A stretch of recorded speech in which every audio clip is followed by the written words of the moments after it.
Well, hey folks, we're going to be trying something a little bit new this year. It's called flipping the classroom. Rather than me sitting in class and you sitting in class and me talking at you and you writing stuff down and going home and thinking about it, we're going to present you some quick bursts of information which you'll watch at home, design some of your own questions, and come back in and we'll discuss it as a group.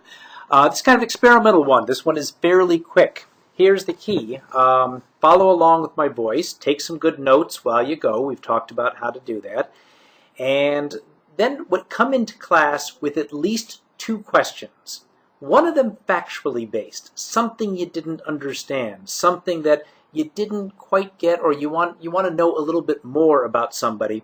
And the other more open-ended, a question for which there is no answer. Why do you think that? What sort of impact did? We'll be talking a lot about open-ended questions in the next few years, about how to really have discussions. I want you to come in prepared for class with one of each of these. There are also times in this presentation where I'll say, stop, think about this, come up with an answer in your own head, and then listen further. So without further ado, pens, printing, and politics in the Renaissance, or as I like to call it, men's with pens. The guys that you may need to know about, some Italians with pens. One is Petrarch, about whom I will not say an awful lot more. You'll notice his date, the very early period of the Renaissance. In the early 14th century he was born. Called the first humanist. Well, partly is because this is a guy who did a lot of writing, a lot of poetry, a lot of essays. And what was he writing about? Himself, his feelings, his loves, just things that occurred to him rather than serving some purpose, i.e. for God or for the government or whatever else. Famously, and I'm not going to use his exact quote here, he once climbed the highest mountain in the region, and as he said in a letter, I did it because it was there. Doing something for the purpose of it. You get a sense of man as the measure of all things. Human beings matter. What people do is significant. Lorenzo Valla, very much a favorite of mine. He was an historian, which is a very, very noble profession, of course. Lorenzo Valla set to work challenging the Catholic Church. I want to point out, he was a religious man. Virtually everybody was in this period. But going way back to the 4th century, there was a piece of paper that the church said the Emperor Constantine had signed in which he donated all of the lands of the Roman Empire to the Catholic Church. Here we are 1100 years later, when the nation-states, the kings, the princes are becoming more powerful, and some start to challenge the church. Well, the church simply pulled out this 1100-year-old piece of paper and say, hey, look, sorry, the princes, the kings, the Emperor Constantine gave us this land. No takebacks. Well, Lorenzo Valla had his doubts. And he sat down and he studied well, let me ask you this. How could he prove that it's a forgery? Stop the film for a second. Well, he did prove it was a forgery. How did he do that?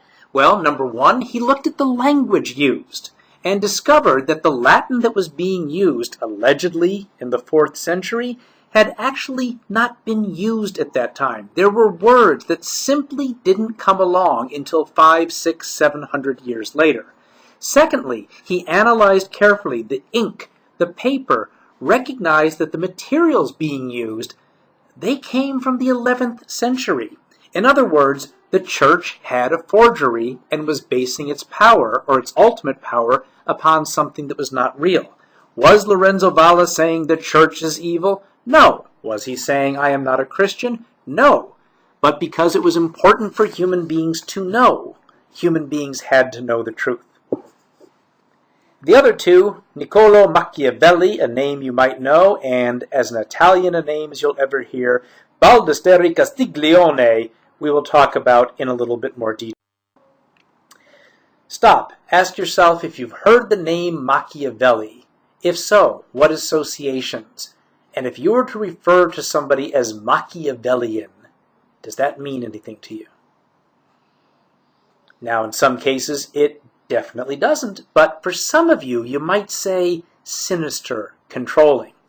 Here's the deal. Niccolo Machiavelli was a government official, a political philosopher. He wrote about politics, and he had lost his job. There had been an overthrow of the government of Florence, and he was desperately trying to get a job from the next set of government. He wrote this book for the Medici family, I believe, who are the current rulers of Florence. And bottom line, it was a guidebook for the rulers. How can you guys rule effectively? We're going to spend a lot more time in class. We're going to look at some excerpts from the Prince, but here's the bottom line. The ends justify the means. Think about what that means to you. We'll talk about it in class. Also think about, if a ruler has to choose to be loved or feared, why should he choose to be feared? Think about that. We'll talk about it in class. Hey, the bottom line, is he a Christian? Yep. But how do you rule if you are a prince, you are a king? Not by the word of God, not by the way things have been done, by reason, by experience. And bottom line, ethical concerns, moral concerns, that's not what mattered. What mattered? Keeping order, keeping control. Again, we'll spend more time with Machiavelli. You know, Leonardo da Vinci, who was I guess, dead by this period. He dies, I think, around the 1470s, 1480s. About as Renaissance he could get, would certainly have appreciated Lorenzo Valla and at least some ideas from Machiavelli. His quote here, "Anyone who conducts an argument by appealing to authority is not using his intelligence. He is just using his memory." Let's talk about what that means in class. Another thing to file away. If you have some ideas about how to interpret it, let's talk about it. Let's hear other people's ideas. Can you imagine a more Italian name than Baldassare Castiglione? Let me first of all remind you, or ask you if you know the term Renaissance man. If somebody is a Renaissance man, what does that mean? What does it say about him? It sort of means somebody who can do virtually anything.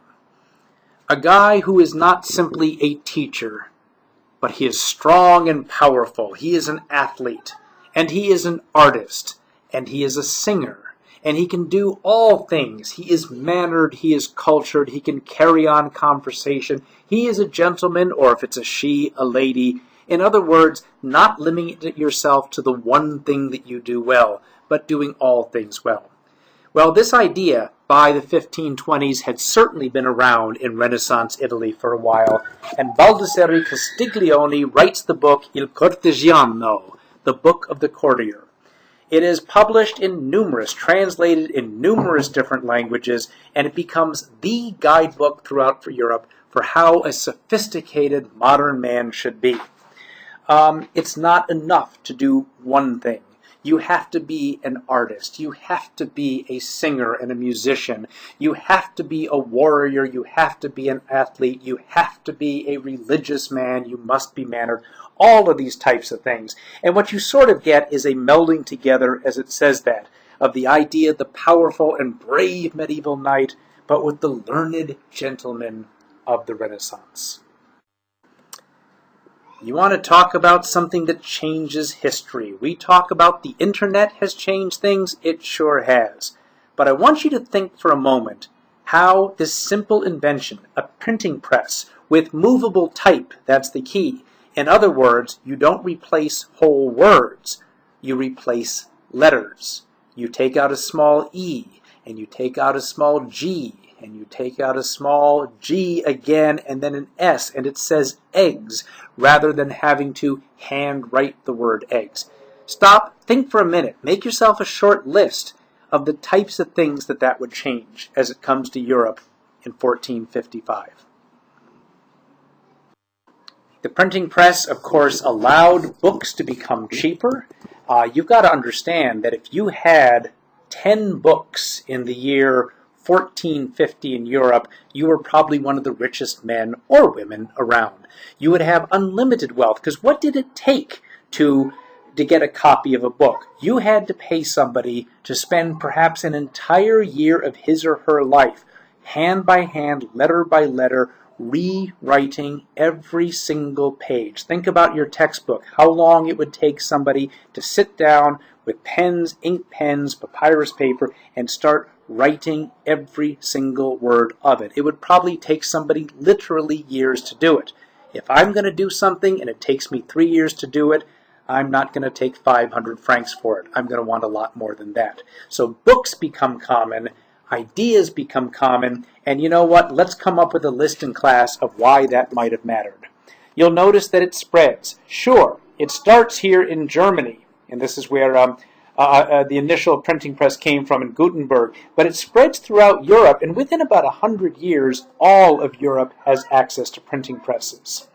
You might notice a little bit less so in Spain and the South. The Catholic Church was not necessarily all that happy about the printing presses, and that was a strong area for sure.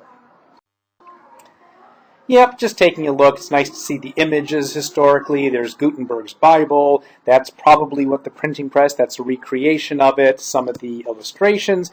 And you might ask, why is that called the Wicked Bible? Well, I don't know. Let's talk about it if you're not sure. And finally, I won't say anything more about these gentlemen, except that they were fairly significant. Their names you may know. The Canterbury Tales, an endless poem about the common people and the religious figures of England, probably the first great English novel of all time, written in poem form. Erasmus, simply the name himself, thought to be the wisest and smartest man in Europe at this point, greatly respected, just worth knowing his name. Sir Thomas More, we're going to compare and contrast him with Machiavelli in class. We'll come back to him, wrote a book called Utopia. You might think ahead of time what utopia means. You've got William Shakespeare, of course, a little bit later in this period, post-Renaissance. Notice all of these guys are from the northern parts. I think certainly all of us know the name Shakespeare, even those of us who have trouble reading him sometimes. And you might remember Cervantes, Don Quixote, the Man of La Mancha. Famous book. I finally read it a number of years ago, and despite being 500 years old, it held up pretty well. Anyway, just names to file away. We're not going to do a lot more with most of them. Right, that is in. I brought that in at less than 15 minutes. Remember, you'll want to take some notes on this. You're going to want to come into class with some questions. At least one question factually. I don't understand why, etc. Also, at least some kind of an open-ended question. Something that two smart people could think about, provide an in-depth answer, and it may not be the same answer. And then also, there are some places where I asked you to sort of stop. Hold on just a minute. Why do you think that? And we're going to discuss some of those things in class a little bit later. Very good. Less than 15 minutes. That's really nice of me because I love to talk. Y'all have a good night, okay?